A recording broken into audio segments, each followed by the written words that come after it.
Hi, welcome to another IELTS video. In this video we are looking at the speaking exam, and we're going to go over all sections of the exam and talk about phrases that you can use in each section to deliver your responses to the examiner's questions. If you find this video helpful, come join us at IELTSnetwork.com, where you can meet other speaking partners and post MP3s of your own speaking. And visit my blog at IELTSspeakingblog.com. When preparing for IELTS speaking, the first thing you should do is familiarize yourself with what is expected of you in the different parts of the exam. So, as you know, there are three official parts. Part 1, which is made up of scripted questions. Part 2, which is the cue card part that you will respond to as a monologue. And Part 3, which involves unscripted questions that are asked to you by your examiner. It's more of a discussion back and forth. Unofficially, there's a fourth part, which is the initial greeting when you meet your examiner. So the exam truly begins then. This portion is recorded, which is something you should know, and your examiner will be actively listening for any challenges you have when conducting this preliminary part.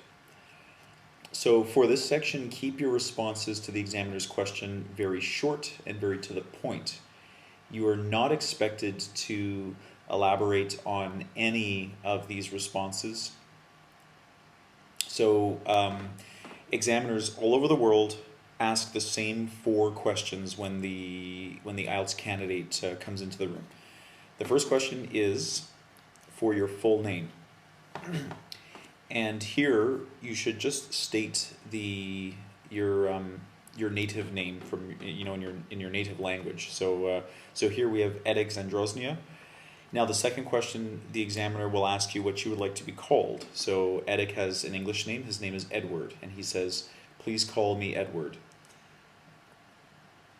Then the third question, the examiner will ask you where you're from, and the proper response to this would be, "I am from Słupsk, Poland."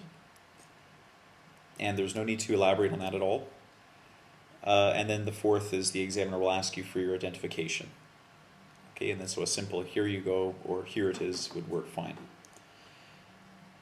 Okay, so deliver these with confidence, and then you're all ready to get into part 1. So as I was mentioning, part 1 is scripted. All of the questions that you will be asked are written ahead of time.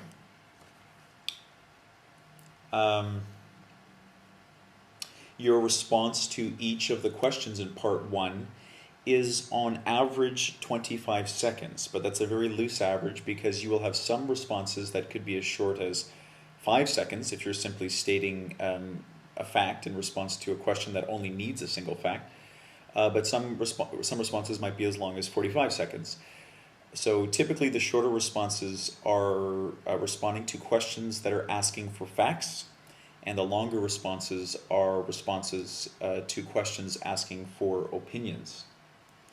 So if you're asked an open-ended, broad question like, "Could you describe your hometown?" which would be a mixture of fact and opinion, or "What sort of work do you do?" or "Tell me about your family," you should do what you can to summarize your response. You don't want your response to go much further than 40 or 45 seconds, because you should remember that the examiner is going to be asking you 12 different questions in just part 1. So, and they have 5 minutes to do this. Well, roughly 5 minutes. I mean, it's flexible, but the entire exam is 15 minutes long. So this section, the examiner is trying to get everything out of the way within about 5 minutes or so.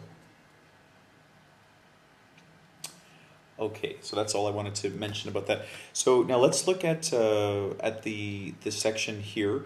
Now the first section of part 1 is going to be either about your home or your work. It's never about any other topic. So you can plan ahead and look at some of these sample responses that I'm offering here. So if the examiner were to ask you, where did you grow up?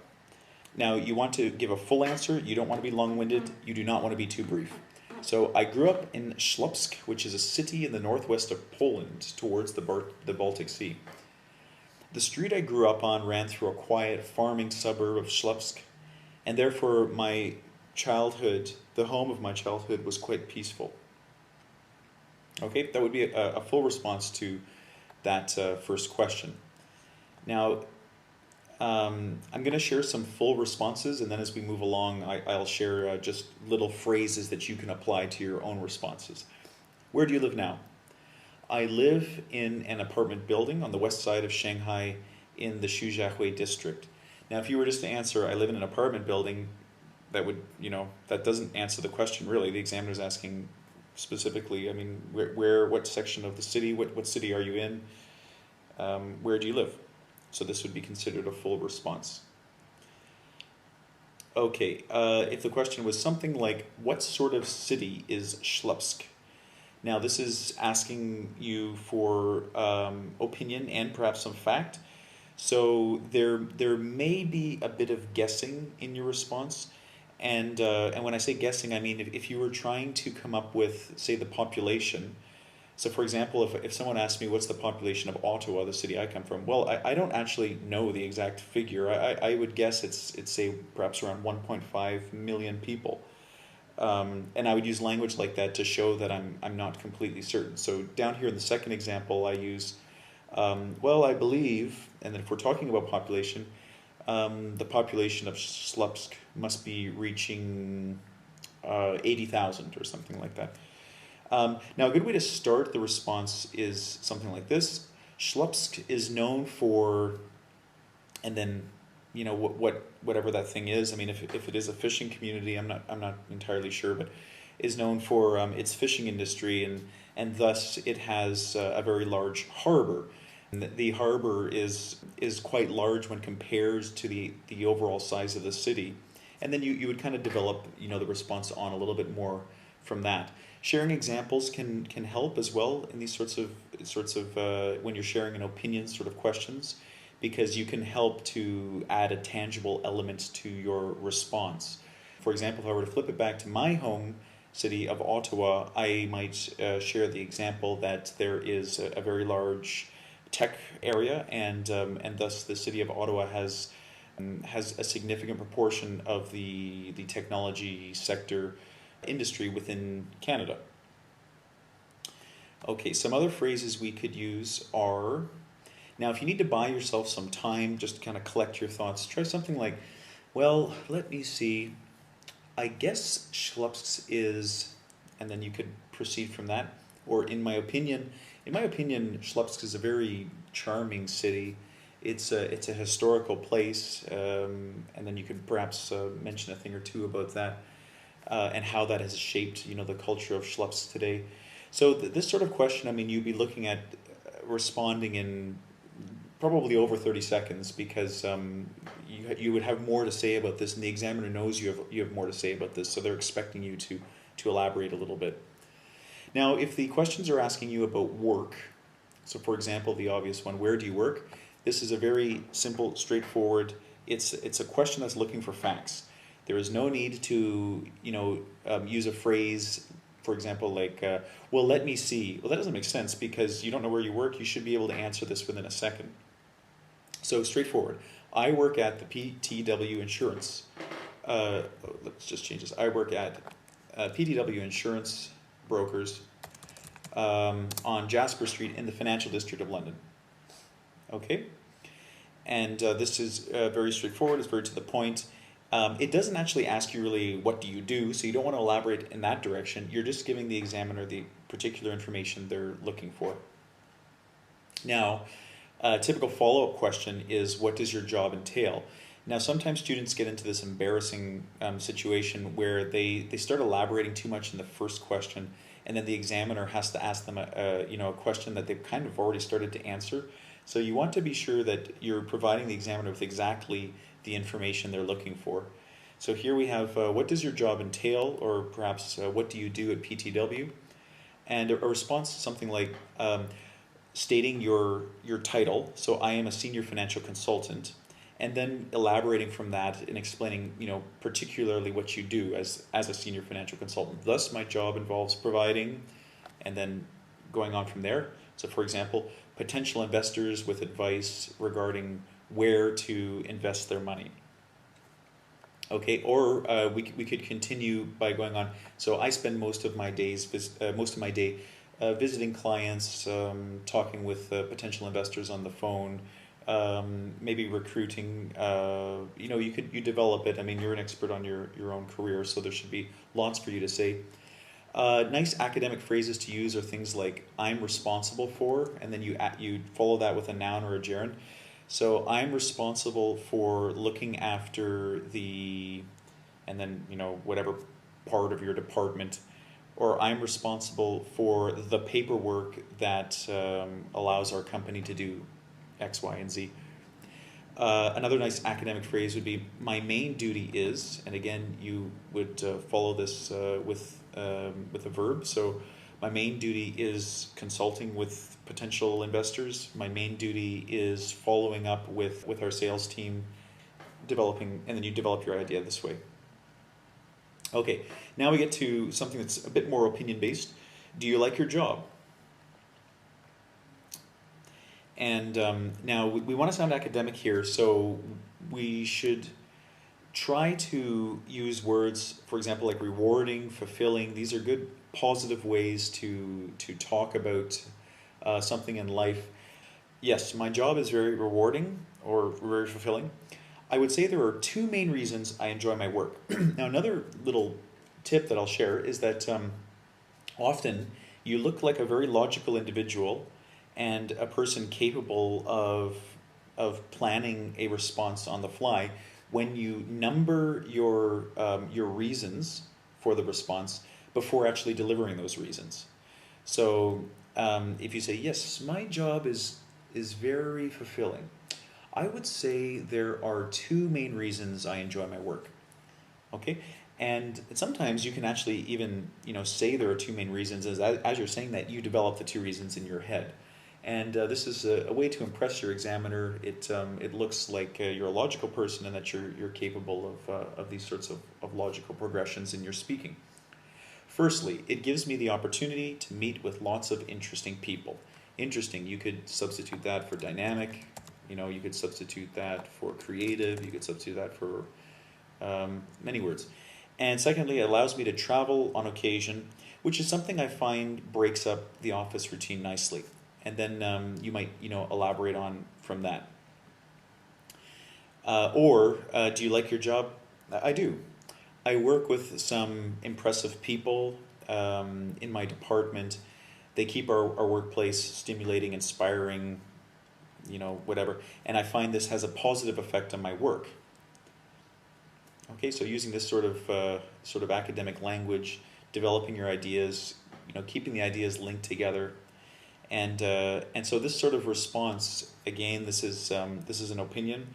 So your examiner would expect you to elaborate a little bit. So maybe 6 sentences about why you like your job. Organized, to the point, but a very full answer.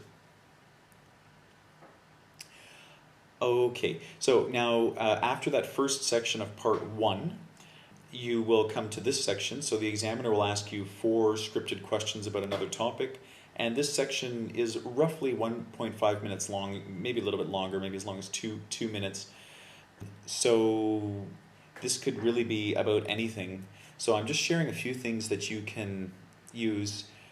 Sometimes it's nice to qualify your verbs with an adverb. So here we have "I particularly enjoy," or if the examiner is asking you about maybe what you do on your free time or something like that, you sound more academic when you qualify your response using these descriptive words. Or for example, I would have to say. Now this is a great phrase because you can apply it to so many different things. Even when we were talking about do you like your job? Well, I would have to say that, yeah, there are several things I enjoy about it. It's a nice sort of lead into to whatever you're going to be talking about, and it makes you sound very fluent when you use it.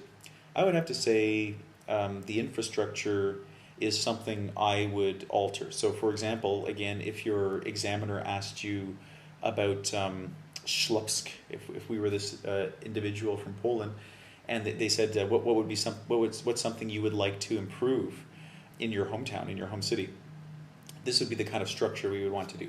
I would have to say the education system is something I would be interested in developing. You see, and then perhaps an example we stick in here. So you see many children are being held back, or many children are experiencing, or something like that. I wrote here a brain drain just to remind me that to share an example from my own city. So for example, in Ottawa, Ottawa perhaps is experiencing a little bit of brain drain. So educated people are going to other cities or to the United States or somewhere else to work, and that's something that I would have to say is something I would want to change, something I would want to alter about my home city. Buying yourself more time. Always good to have these phrases in mind, and have several of them, because you don't want to keep saying the same thing. Every time I don't want to say to my examiner, let me think about that for a second, because the examiner is going to think I'm talking like a robot. Let me think about that for a second. I suppose the thing that I would want to alter about my home city is XYZ. It's hard to say. I would guess a couple of different phrases we can use to start our speaking and to stimulate more thought. The examiner asks you 4 scripted questions about another topic. So here, this is the 4th topic, and they ask you, asking more questions about it. Not that perhaps it could be something like, well, what do you think would be a challenging job? And you should be looking for modals in their questions, because typically when you're asked a question with a modal, you're going to respond with the same modal. So I imagine being a police officer would be challenging, or would be rewarding, or would be exciting, depending on what the examiner is asking. Or I imagine, now here, yes, I just wanted to note to myself, so it's a noun or a gerund. Yeah, so anyway, it's just, this is the structure here, and you could stick in a noun or a gerund if needed, and then you would elaborate on that, because, and on. Okay, let's talk about part 2. Recently I made a video entirely on part 2, so you might be interested to have a look at that. I'll put a link to it in the description of this video. So as you know, in part 2, you're handed a cue card, and the examiner gives you 1 minute to prepare. And you are expected to deliver a 1 to 2 minute monologue based on what your cue card says.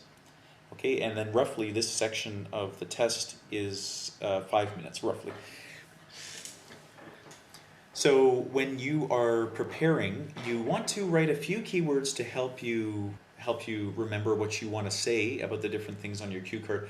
I also strongly suggest you get down some vocabulary that fits in with what the subject is. So if it's, for example, a medical related subject, write down a few key pieces of academic medical vocabulary, because sometimes when you get to speaking, it can be easy to forget these words and not use them. And if you have them written there in front of you, you can pull them into your response from time to time.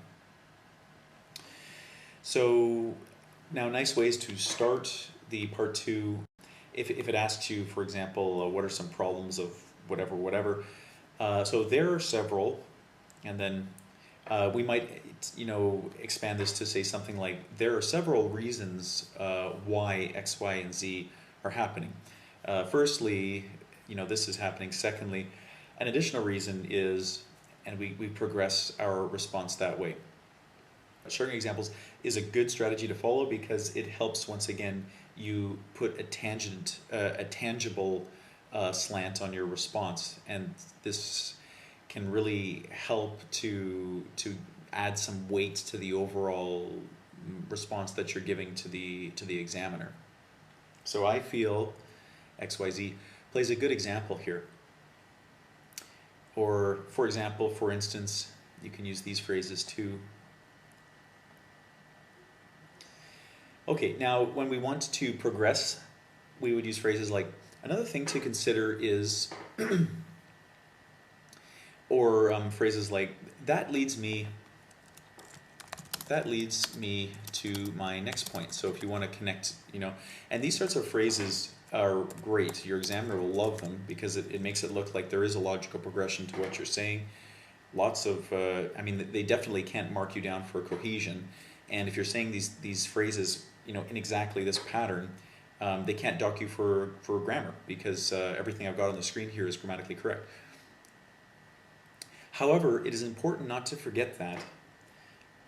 Okay, so if you are talking about, changing something, and there may be some repercussions from that change, so you might want to point those out. However, it's important not to forget that.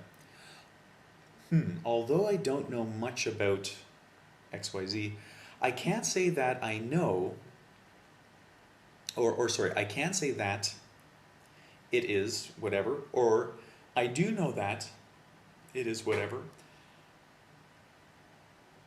As far as XYZ is concerned, I would imagine, so this is often a good way to return to a point perhaps that you had brought up earlier. So as far as Ottawa is concerned, I feel that the brain drain issue is really minor.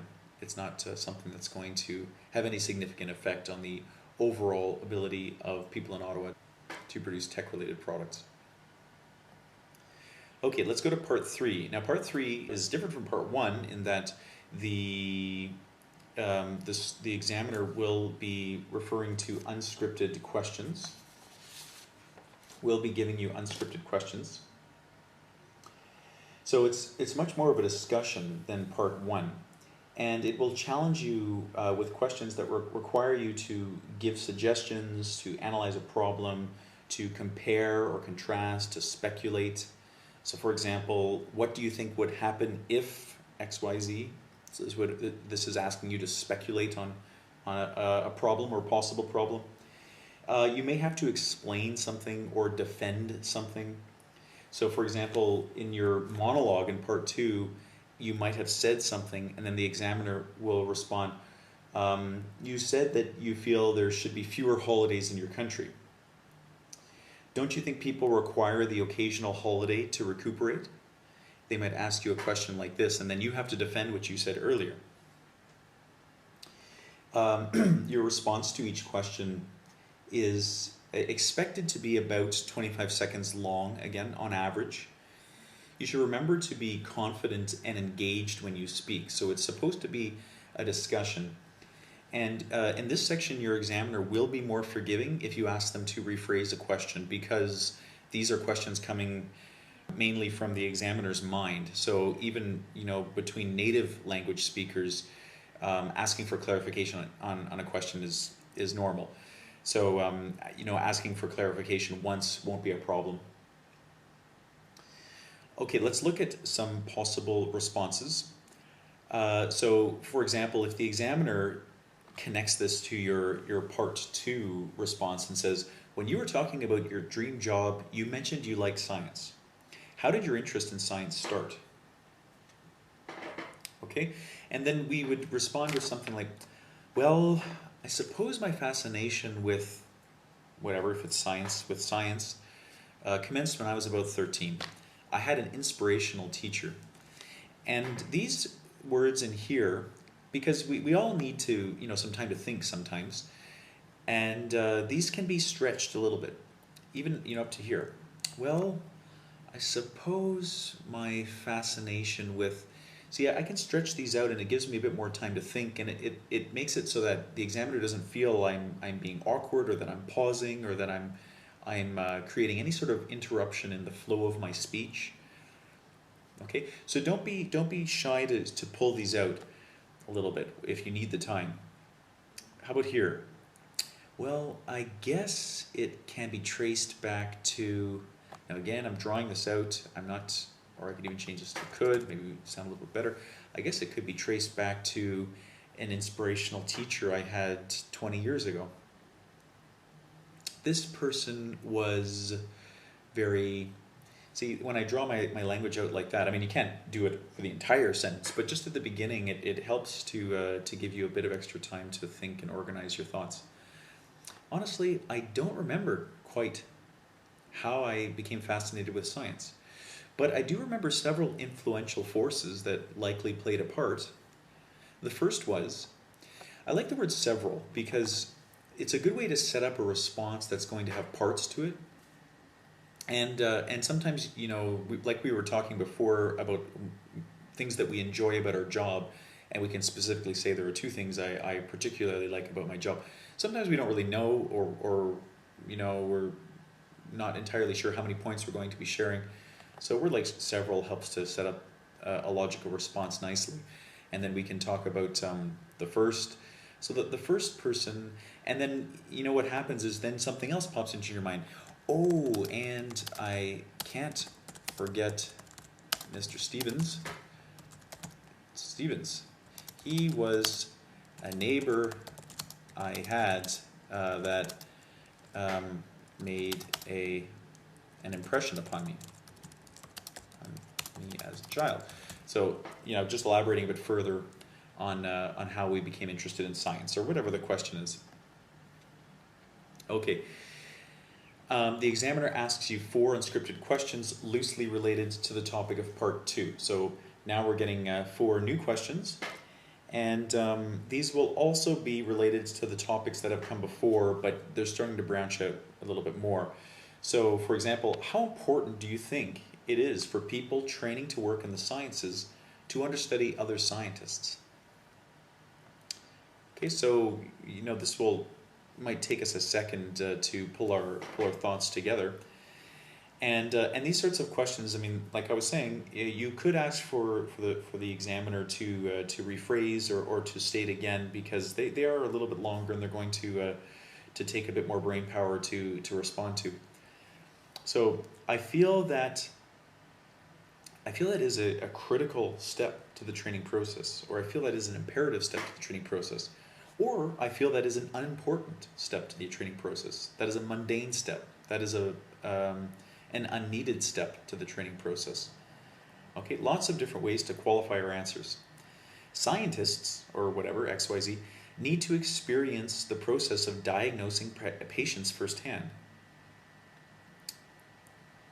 And then you could go on. So, for example, if they didn't have this as part of their training, they might not know what to do in the situation when it happens.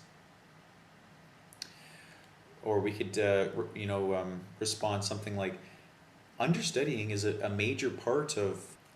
I feel it is modestly important. Of greater importance is the theoretical training they get in class. Okay, so here we're turning the response around a little bit. How important is it? It's not important. What is more important is XYZ. I suppose that would depend on what science they're studying. And again, drag this out. Well, I suppose that would depend on what science they're studying. I mean, if they are planning to become medical practitioners, then yes, it is important. Then yes, it is important. But otherwise, right? And then we could continue on like that. So as you can see, there are certain phrases that you can use to be properly prepared for whatever situation comes up in your exam. So I hope you're able to include some of these short phrases in your own responses. Now, if you're listening to this and you don't have access to a speaking partner, I think A1 is you need to get yourself in touch with somebody on Skype, and you need to start practicing, coming up with your own. So with your partner, you can write your own sample IELTS questions, and just practice back and forth. And you should be practicing an hour at least every day. Practice your speaking, practice responding to these